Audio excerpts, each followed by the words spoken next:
interviewed for an internship position at the Rutherford County YMCA because I graduated from MTSU in '96.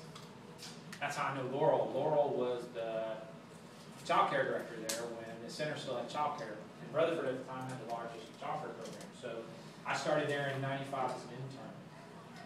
And in '96 they had a young lady who I was actually in school with. She was pregnant, she took maternity leave, and that's how I ended up working for the Y. So I worked for the Y worked at Rutherford for a year, then I worked at downtown and uptown. Uptown's no longer around, and we got to close that. I moved all the equipment out for 5 years, and I went and opened Sumner County and worked there for 2.5 years. I was the first one director out of Sumner County. And I actually left the Y and resigned from the Y.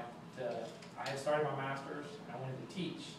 I was a national level trainer for the Y, and I gave certifications and had taught even 4 years after I left and certified people in personal training and stuff. Still, there's still a lot of people in the Y. At one time, I was certified. I left to go. Yeah.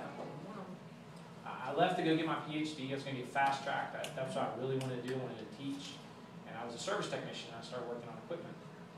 And how I kind of started my company is I used to be really, I still am. I like the mountain bike, but I used to race bicycles. I used to love it. We ride 60 to 100 miles every weekend.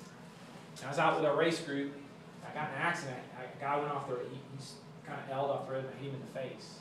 Just hit him in the face doing like 20 miles an hour. Ended off my bike and I fractured my elbow at the head all the way down and broke 2 ribs.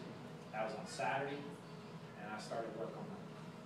So my first job, I remember this, and I hopped on pain medication at Franklin Y. I had first job, most miserable experience I ever had. I cut my knee working on a piece of equipment. I didn't know. And I was bleeding all over the equipment, I was bleeding all over the floor, I was bleeding on people. And so needless to say, the manufacturers, and this is shocking, I know you guys, they were not very